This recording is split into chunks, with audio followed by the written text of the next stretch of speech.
주님 앞에 나와 우리 하나님께 예배를 드리고 있습니다. 그때 예루살렘 사람들은 호산나를 외치면서 예수님을 환영하였습니다. 호산나는 구원하소서라는 뜻으로 우리식으로 말하면 만세 정도가 될 정도로 진정 예수님을 왕인 양 그렇게 맞이하였던 것입니다.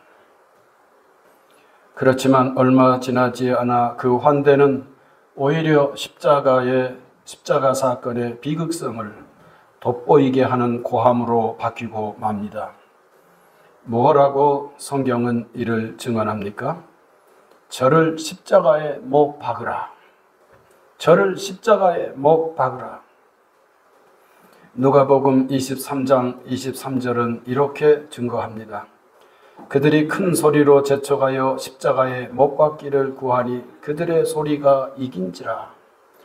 얼마나 군중의 소리가 넘쳐났으면 성경은 그들의 소리가 이긴지라라고 하는 특별한 표현을 했겠습니까? 우리는 따라서 예수님의 이 증언을 뼈저리게 기억할 수밖에 없습니다. 요한복음 2장 24절 25절 예수는 그의 몸을 그들에게 의탁하지 아니하셨으니 이는 친히 모든 사람을 아심이요 또 사람에 대하여 누구의 증언도 받으실 필요가 없었으니 이는 그가 친히 사람의 속에 있는 것을 아셨음이니라. 저는 성경에 담긴 말씀들 중에서 인간의 속성을 이처럼 적나라하게 보여주는 곳을 다른 곳에서는 볼 수 없다고 생각합니다. 우리는 이런 내용들을 기억하면서 종교주의를 구별하고 우리 하나님께 예배를 드리고 있습니다. 이런 때 우리는 피차 인간의 몸을 입으신 우리 예수님의 신비와 비밀을 특별한 마음으로 기억합니다. 이 뜻깊은 주일에 요나서의 한 대목을 봅니다. 요나 예언자는 스스로를 알리지 않습니다. 누구인지 모릅니다만 제3자의 눈으로 예언자의 일을 소개하는 형식입니다.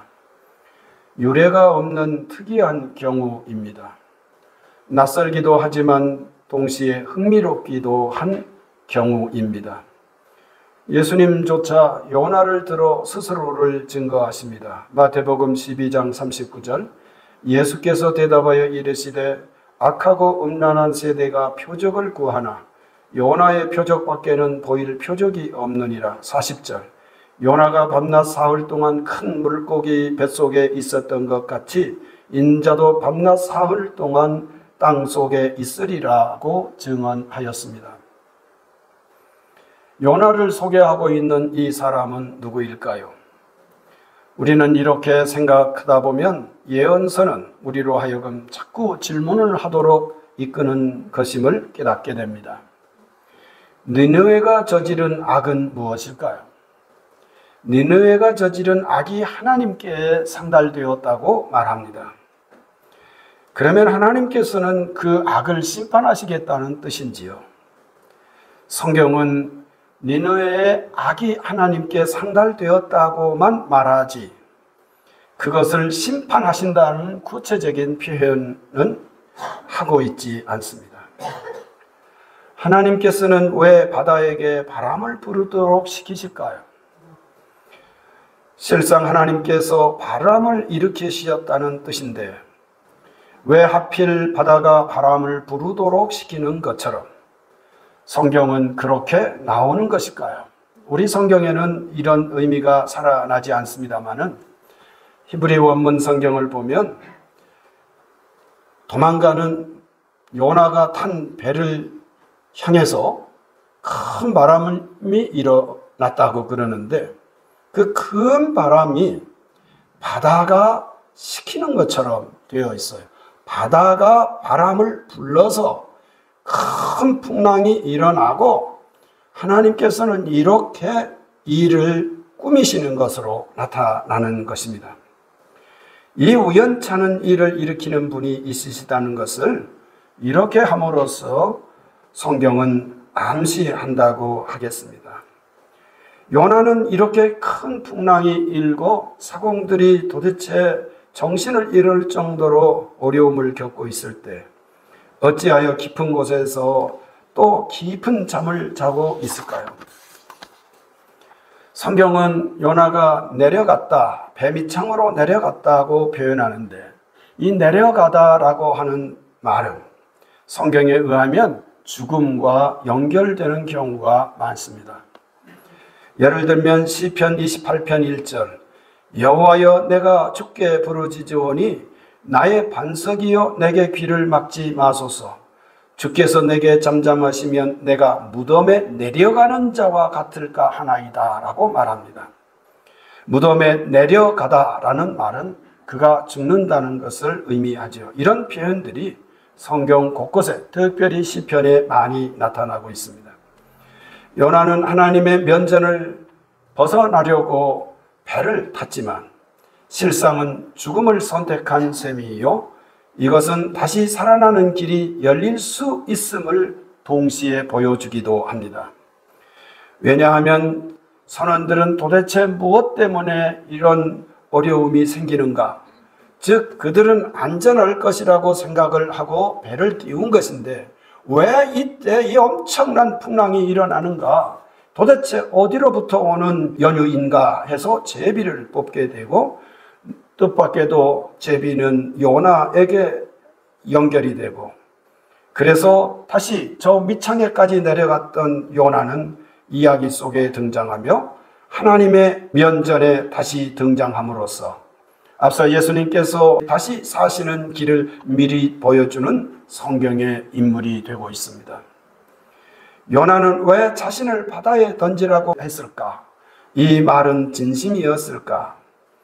아마도 말은 이렇게 했을 것이지만 진심까지 담은 건 아니었으리라고 생각합니다. 그렇게 하면 풍랑이 잦아질 것을 알았더라면 사공들이 던질 일이 아니라 자기 스스로 바다에 뛰어들 수도 있었겠습니다만 그는 굳이 선원들에게 자기를 바다에 던지라 함으로써 자기의 말이 입에 발린 말이었음을 반증한다고 하겠습니다. 그러나 이 용호라는 성경학자는 요나서 특히 1장에서 가장 중요한 단어는 던지다라는 히브리 말 투를 주목하라고 말합니다. 하나님은 바람을 보내셨다. 우리 성경에는 그렇게 되어 있지만 던지다라는 이 단어를 썼습니다. 하나님께서는 바람을 던졌고 그리고 예언자는 자신을 던지라고 말한다는 것입니다. 우리 교우들 중에 특히 여성들 중에 그 야구를 좋아하시는 것 같더라고요.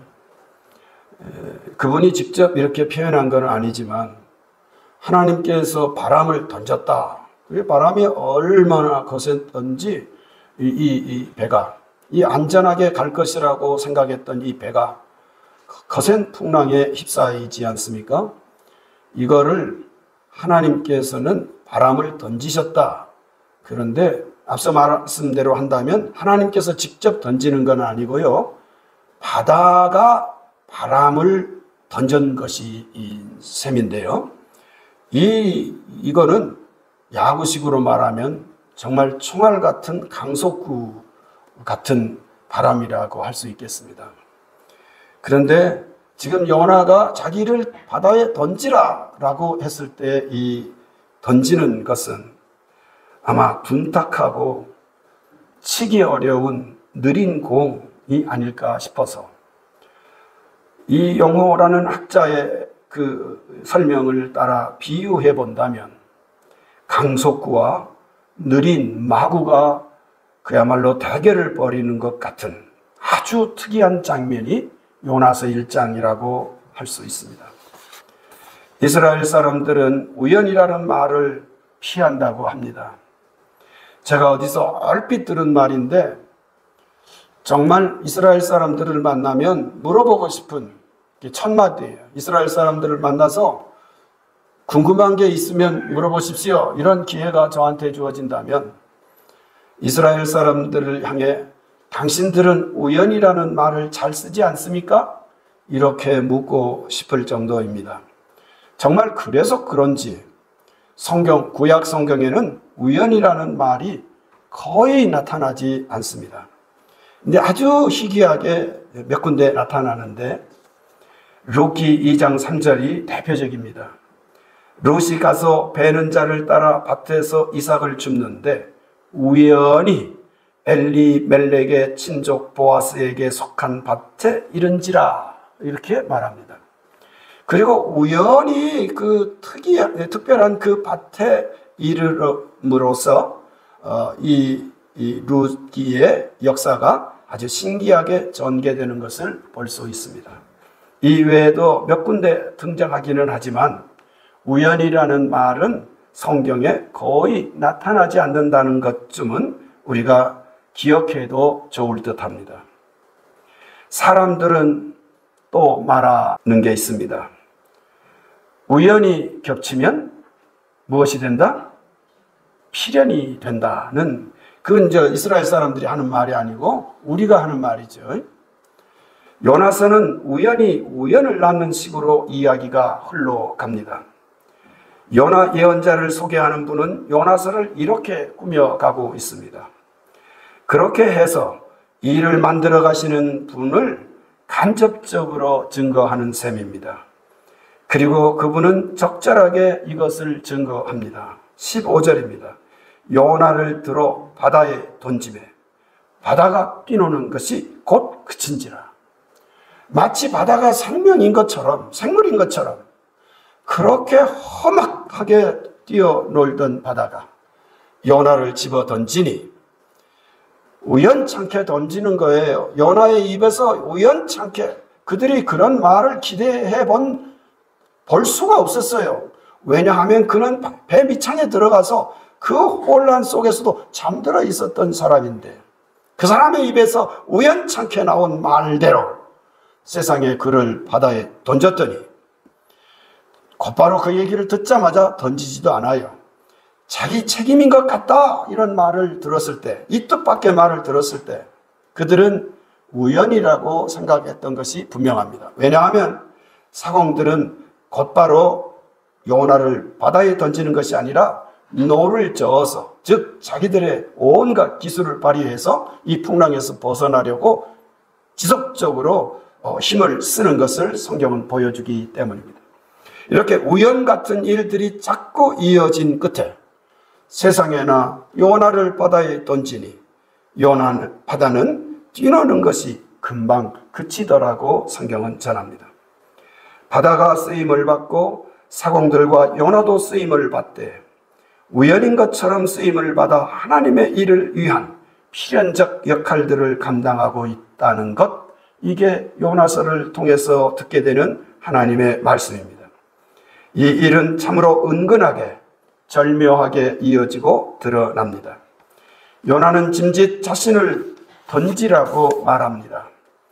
앞서 말한 이 용어라는 분은 요나서가 던지다 라는 그것이 요나서를 이끄는 중심말이라고 하는데, 오늘 저희가 읽은 바울 사도 말의 증언을 따른다면 예수님의 경우 그 중심말이 비우다라는 그런 낱말임을 우리가 깨닫게 됩니다. 그는 근본 하나님의 본체시나 하나님과 동등됨을 취할 것으로 여기지 아니하시고 오히려 자기를 비워 종의 형체를 가지사 사람들과 같이 되셨고 사람의 모양으로 나타나사 자기를 낮추시고 죽기까지 복종하셨으니 곧 십자가의 죽으심이라고 증언합니다. 요나는 본심을 감추듯 하고 있으나 예수님은 진실로 아버지의 뜻을 따라 스스로를 비우시고 사람의 모습으로 이 땅에 오셔서 죽기까지 이를 감당하신 것입니다. 오늘 빌립보서의 이 말씀은 이 내용을 단적으로 정리해서 증언하고 있습니다. 요나는 던짐을 받아 주의 일을 했고 예수님은 비움을 통해 아버지의 마음을 따라 주의 일을 감당하신 것입니다. 성도 여러분, 성도님들은 가톨릭 교회를 어떻게 생각하십니까?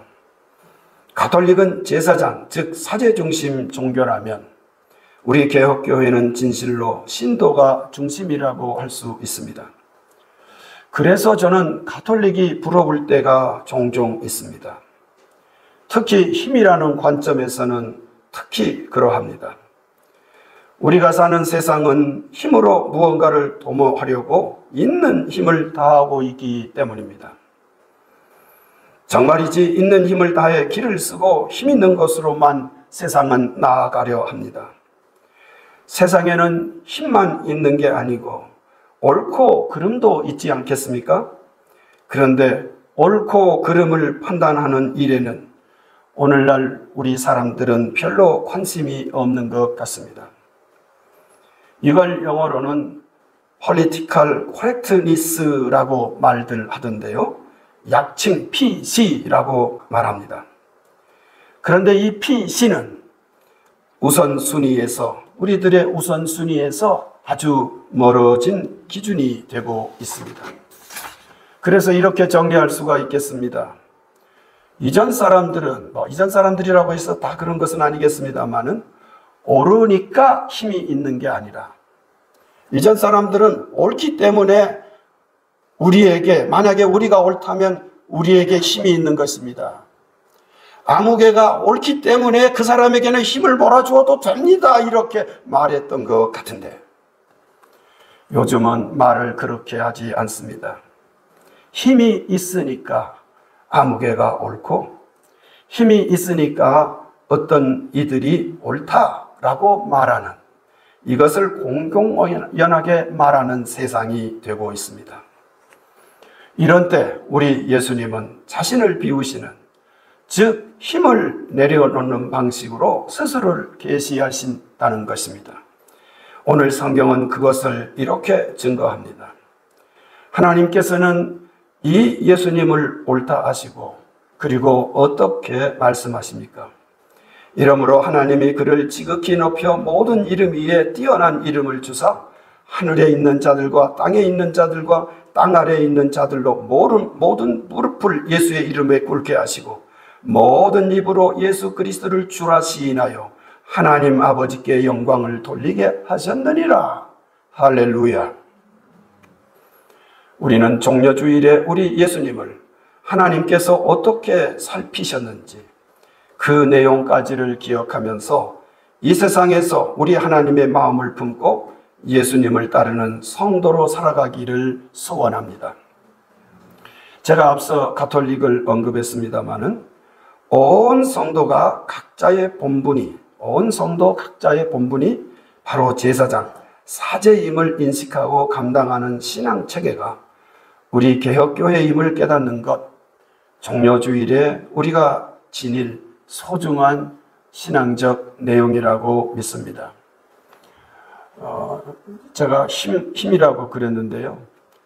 천주교에서는 신부님들 중에서 담배를 좀 적당히 피우고 술도 좀 적당히 피우고 먹고, 그리고 좀 건강하시고, 그리고 카리스마가 넘치면 그런 이들은 존경받는 사제의 길을 갈 수 있습니다. 그런데 다 그런 것은 아니겠지만은 이렇게 넓은 눈으로 표현해 본다면 신부님들 중에서 술에 아주 젖어 사는 분들이 계시고요. 나이 들수록 그게 이제 짙어진대요. 그리고 담배에 아주 찌들어서 건강을 잃게 되고, 그러니까 정년이 되기 전에 스스로 건강을 잃고 지도력을 잃어서 사제의 역할을 다하지 못하는 경우가 종종 있다는 것입니다. 우리 개신교회, 그런 뜻으로 본다면 개신교회 훌륭한 목회자가 있다면, 훌륭한 목회자는 자기에게 있는 달란트 혹은 자기가 지닐 수 있는 하나님으로부터 부여받은 그 은사를 할 수만 있으면 신도들에게 나누고, 그렇게 나누어진 그런 영적 힘이 있다면 그것을 함께 모아서 교회를 가꾸어가는, 갈 줄 아는 그런 목회자가 있다면 그는 아주 훌륭하다는 것입니다. 존경받는 오늘 목사님, 이렇게만 말하면 우리 중에 그분이 누구일 것인지 조금 짐작하시는 분도 있겠죠. 이분은 아주 열심히 있는 분이고 은사도 좀 빼어난 부분이 있는 목회자이셨는데 어느 교우하고 예배 중에 요즘 저는 그런 이제 버릇을 버렸습니다만은 교우들한테 질문을 하고 좀 조근조근 대화도 하면서 이게 저는 예배 시간에 좀 하고 싶은 바인데 아마 목사님이 좀 그런 경우였던 모양입니다. 어느 신도에게 대화를 아마 청한 모양인데 예배 시간에 목사님하고 의견이 갈렸어요. 저는 아마 못할 것 같은데 성경책을 들어서 그분을 향해서 던졌다는 거예요. 어떻게 감히 이런 거예요. 어떻게 감히 내 힘에 대해서 내 권력에 대해서 도전할 수 있는가. 성경책을 던졌는데 하필이면 이분이 목회자를 안 했으면 야구 투수가 될 뻔했는지 정확하게 면상에 꽂혔고 이게 찢겨졌어. 맞으면 맞고 그냥 넘어갔으면 좋은데 이 찢겨진 거는 맞는 거하고 조금 다른 모양이에요. 목사님이 그 다음 날 사임을 하고 수개월 동안 회개 기도를 드렸고 그리고 목사님은 이후에 색다른 교회, 이전에 성경책을 던지고 분노를 표현하는 방식의 목회가 아닌 나한테 만약에 힘이 있다면 하나님께서 주신 힘이 있다면 그것을 나누는 것으로 그렇게 목회하리라 생각하고 다시 시작하셨는데요. 그때 이전에 경험하지 못한 큰 교회를 이루실 수 있었다는 이야기, 꽤 알려진 이야기입니다. 신도는 천주교의 훌륭한 신자는 그 힘 있는 사제, 그 신부에게 절대적으로 순종하느냐 순종하지 않느냐가 좋은 신자의 기준점이에요. 실제로 가톨릭 교회에서는 이런 신자들을 많이 볼 수가 있다고 합니다. 그런데 우리 개신교회, 개혁교회의 좋은 신자는 어떤 신자인가 하면 물론 그런 면도 조금은 있어야 할 줄 믿습니다. 그런데 자기의 일을 찾아서 그 일을 착실히 왜? 나도 제사장이니까. 나도 사제이니까. 이런 자각이 있을 때 가능한 일이거든요. 그러니까 내 일을 찾아서 잘 감당할 줄 아는 신자가 개혁교회에서는 훌륭한 그리스도인으로 대접받을 수 있다는 것입니다. 우리 교회가 70주년을 맞으면서 여러 가지 일들을 진행 중에 있습니다. 교회 여러분, 올해 우리 교회가 70주년이 됩니다 라고 하는 것을 우리 교우들의 생각 속에 상기시킨 이는 누구일까요? 우리는 잘 기억을 못하고 있었어요, 대부분. 또 70주년이라고 해서 이 70주년이 또 특별해야 한다는 것은 아닐 거예요. 그런데 어쨌든 2025년은 우리 교회가 시작이 된 지, 이 동산에서 시작이 된 지 70주년이 되는 해입니다. 이걸 누가 제일 먼저 말했을까요?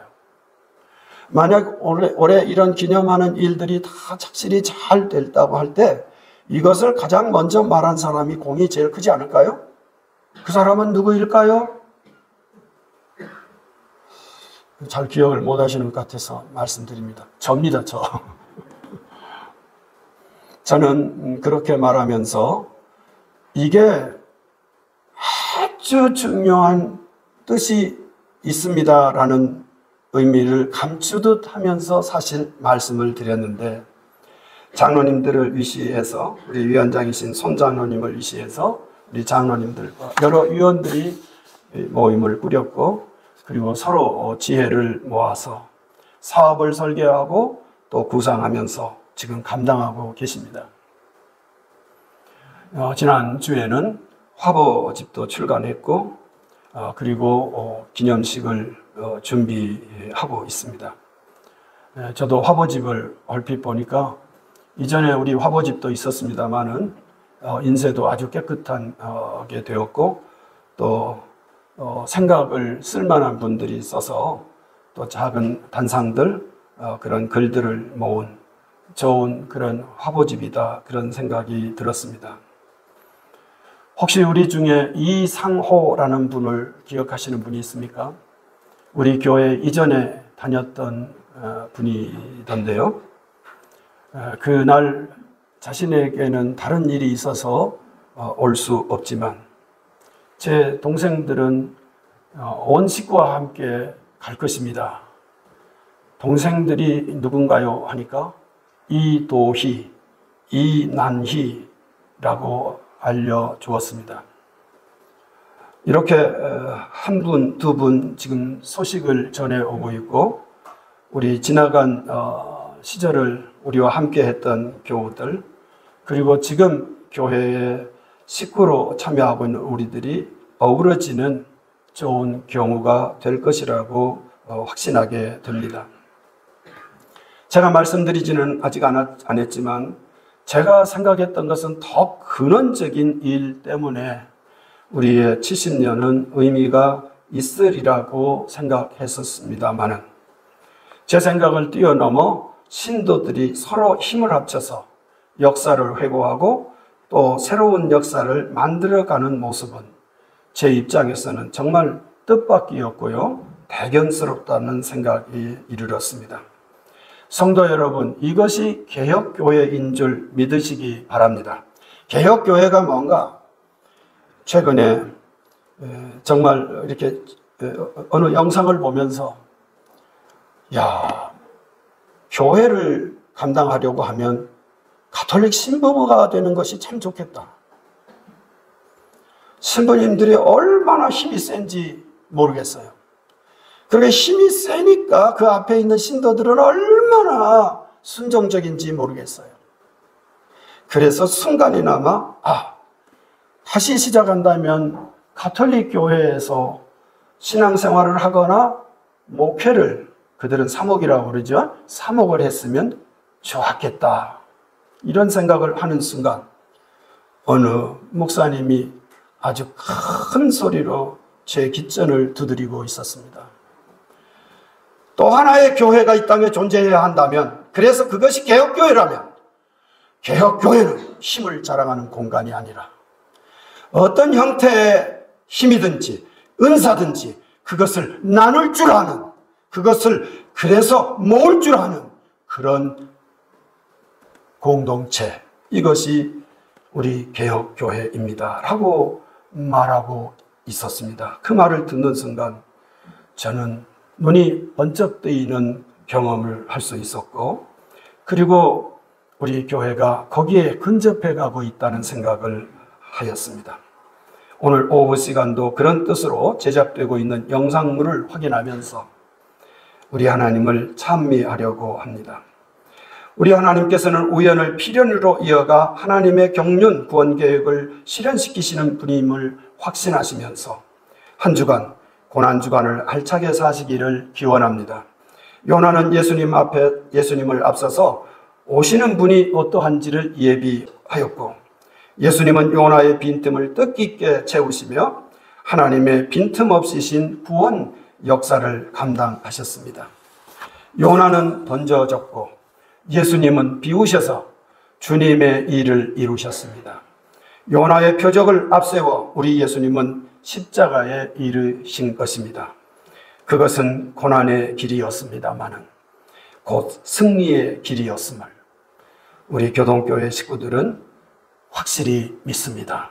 이 믿음으로 고난주간을 잘 살아가시는, 주님의 뒤를 잘 쫓아가시는 온 성도가 되시기를 주님의 이름으로 기원합니다. 거룩하신 하나님,